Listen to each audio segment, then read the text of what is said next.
ये मनुष्य काल के बस में पड़े हुए जीव को पिता माता भाई बेटा अत्यंत बल और कुल इनमें से कोई भी नहीं बचा सकता।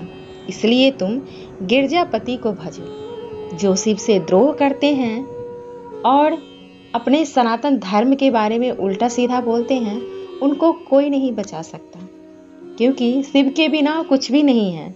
जो भी है शिवमय है। भोलेनाथ का अपमान करके देवता भी नहीं बच पाए। हमारे सोचने या करने से दूसरे किसी का अमंगल नहीं हो सकता।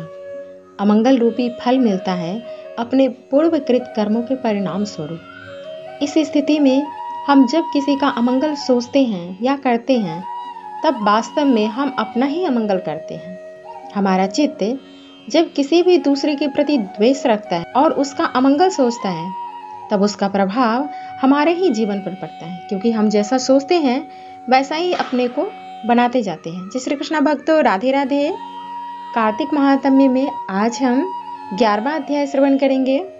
आइए बिना देर किए अध्याय प्रारंभ करते हैं। और अभी तक आपने चैनल को सब्सक्राइब नहीं किया है तो प्लीज़ चैनल को सब्सक्राइब कर लीजिएगा और वीडियो को अपने दोस्तों के साथ प्लीज़ शेयर कर दीजिएगा। एक बार सागर पुत्र जलंधर अपनी पत्नी वृंदा सहित असुरों से सम्मानित हुआ सभा में बैठा था। तभी गुरु शुक्राचार्य का वहीं आगमन हुआ। उनके तेज से सभी दिशाएं प्रकाशित हो गई। गुरु शुक्राचार्य को आता देखकर सागर पुत्र जलंधर ने असुरों सहित उठकर बड़े आदर से उन्हें प्रणाम किया। गुरु शुक्राचार्य ने उन सबको आशीर्वाद दिया। फिर जलंधर ने उन्हें एक दिव्य आसन पर बैठाकर स्वयं भी आसन ग्रहण किया। फिर सागर पुत्र जलंधर ने उनसे विनम्रता पूर्वक पूछा, हे गुरुजी, आप हमें यह बताने की कृपा करें कि राहु का सिर किसने काटा था। इस पर दैत्य गुरु शुक्राचार्य ने विरोचन पुत्र हिरण्यकश्यपु और उसके धर्मात्मा पौत्र का परिचय देकर देवताओं और असुरों द्वारा समुद्र मंथन की कथा संक्षेप में सुनाते हुए बताया कि जब समुद्र से अमृत निकला तो उस समय देव रूप बनाकर राहु भी पीने बैठ गया। इस पर इंद्र के पक्षपाती भगवान विष्णु ने राहु का सिर काट डाला। अपने गुरु के मुख से इस प्रकार के वचन सुनकर जलंधर के क्रोध की सीमा न रही। उनके नेत्र लाल हो गए। फिर उसने अपने धस्मर नामक दूत को बुलाया और उसे शुक्राचार्य द्वारा सुनाया गया वृतांत सुनाया।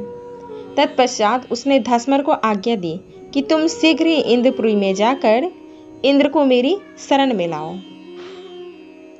धस्मर जलंधर का बहुत आज्ञाकारी एवं निपुण दूत था।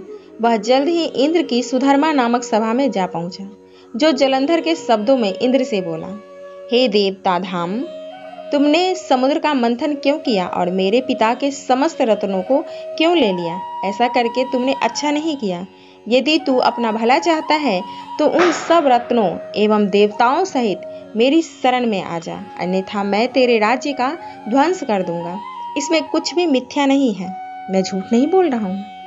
इंद्र बहुत विस्मित हुआ और कहने लगा, पहले मेरे भय से सागर ने सब पर्वतों को अपनी कुक्षी में क्यों स्थान दिया और उसने मेरे शत्रु दैत्यों की क्यों रक्षा की। इसी कारण मैंने उनके सब रत्न हर लिए। मेरा द्रोही सुखी नहीं रह सकता, इसमें संदेह नहीं है। इंद्र की ऐसी बात सुनकर वह दूत शीघ्र ही जलंधर के पास आया और सब बातें कह सुनाई।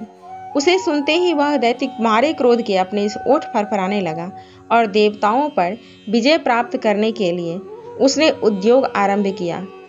फिर तो सब दिशाओं पाताल से करोड़ों करोड़ों दैत्य उसके पास आने लगे।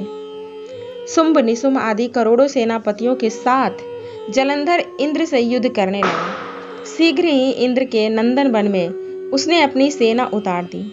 वीरों की शंख ध्वनि और गर्जना से इंद्रपुरी गूंज उठी। अमरावती छोड़ देवता उससे युद्ध करने चले। भयानक मारकाट हुई। असुरों के गुरु आचार्य शुक्र अपनी मृत संजीवनी विद्या और देव गुरु बृहस्पति द्रोणागिरी से औषधि लाकर जिलाते रहे। इस पर जलंधर ने क्रुद्ध होकर कहा कि मेरे हाथ से मरे हुए देवता जी कैसे जी सकते हैं। जिलाने वाली विद्या तो आपके पास है। इस पर शुक्राचार्य ने देव गुरु द्वारा द्रोणाचार्य से औषधि लाकर देवताओं को जिलाने की बात कह दी। यह सुनकर जलंधर और भी कुपित हो गया। फिर शुक्राचार्य जी ने कहा, यदि शक्ति हो तो द्रोणागिरी को उखाड़कर समुद्र में फेंक दो, तब मेरे कथन की सत्यता प्रमाणित हो जाएगी। कोई भी देवता जीवित नहीं होंगे। इस पर जलंधर कुपित होकर जल्द ही द्रोणागिरी पर्वत के पास पहुंचा और अपनी भुजाओं से पकड़कर द्रोणागिरी पर्वत को उखाड़कर समुद्र में फेंक दिया। यह तो भगवान शिव का तेज था, इसमें जलंधर की कोई विचित्रता नहीं थी, क्योंकि भगवान के शिव के तेज यानी क्रोध से उत्पन्न था। तत्पश्चात यह सागर पुत्र युद्ध भूमि में आकर बड़े तीव्र गति से देवताओं का संहार करने लगा। जब द्रोणाचार्य जी औषधि लेने गए तो द्रोणाचल को उखड़ा हुआ सुन पाया। वह भयभीत हो देवताओं के पास आए और कहा कि युद्ध बंद कर दो, जलंधर को अब कोई नहीं जीत सकेगा। पहले इंद्र ने शिवजी का अपमान किया था। यह सुनकर देवता युद्ध में जय की आशा त्याग कर इधर उधर भाग गए। सिंधुसुत निर्भय हो अमरावती में घुस गया। इंद्र आदि सभी देवताओं ने गुफा में शरण ली, क्योंकि जो शिव से द्रोह करता है उसे कहीं भी शरण नहीं मिलता है। इसीलिए शिवद्रोही को कभी भी माफी नहीं मिल सकती है। भक्तों, ये तो था 11वां अध्याय। कार्तिक महात्म्य में महात्म्य जरूर श्रवण करना चाहिए। भक्तों, मिलते हैं नेक्स्ट वीडियो में। तब तक के लिए जय श्री कृष्णा, राधे राधे।